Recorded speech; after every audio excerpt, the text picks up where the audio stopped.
নমস্কার, আমি পাপিয়া। তোমরা দেখছো পাপিয়ার গল্প কথা। প্রতিদিনের জীবনের খুঁটিনাটি গল্প, হাসি, আনন্দ আর একটু ভালো লাগা নিয়ে চলো আজকের গল্পটা শুরু করা যাক। এখন বাজে সকাল 7টা। আমি স্নান করে রেডি হয়ে নিয়েছি।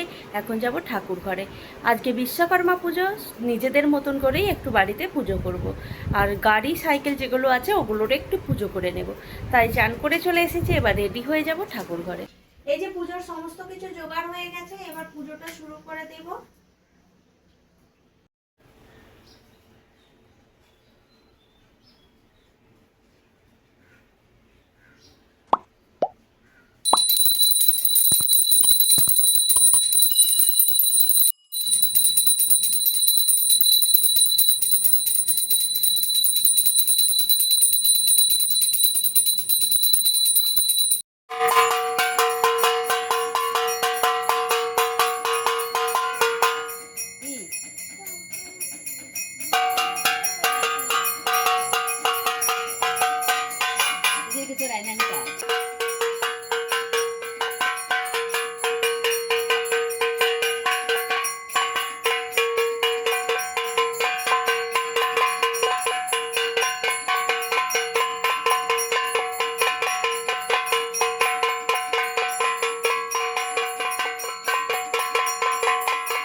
পুজো দেওয়া হয়ে গেছে, আর পুজোর সমস্ত কিছু জোগাড় করতে পুজো করতে এতটাই দেরি হয়ে গেছে, সকালের জলখাবারে আর কিছু বানাতে পারিনি।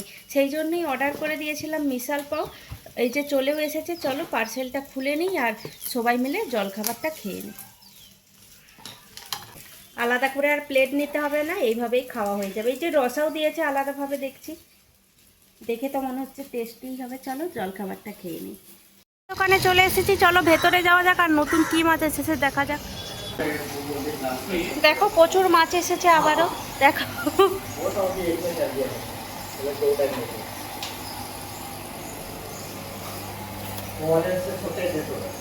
আমি কিন্তু একটা মাছেরও নাম জানি না। আমাদের এই মাছটা পছন্দ হয়েছে, আমরা এই মাছটাই এখন নেবো। ওদেরকে প্যাক করে দিতে বলি। এই দেখো কত বাচ্চা বাচ্চা মাছ, এগুলো হচ্ছে ফাইটারের বাচ্চা। এই যে ওদের মা বাবা, এটা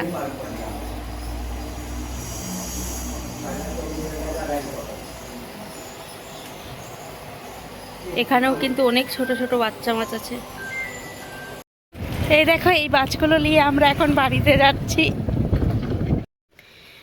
এই যে এই দেখো বড় অ্যাকোরিয়ামে যে মাছগুলো এনেছিলাম ওগুলো ছেড়ে দিয়েছি। আর মাছগুলো কি সুন্দর লাগছে দেখো। কিন্তু অ্যাকোরিয়ামটা অনেক বড়, তো সেই অনুযায়ী অনেক ফাঁকা ফাঁকা লাগছে। দেখছি শনিবার রবিবারে যদি সময় পাই একবার গিয়ে কিছু মাছ আনবো। রান্নাবান্না তো করেই নিয়েছি, এবার চলো দুপুরের খাওয়া দাওয়াটাও সেরে নিই।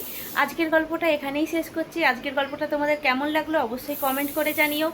গল্পটা ভালো লাগলে লাইক করো, সাবস্ক্রাইব করতে ভুলো না। দেখা হবে নতুন আরও একটি গল্প নিয়ে। সবাই ভালো থাকবেন, সুস্থ থাকবেন, ধন্যবাদ।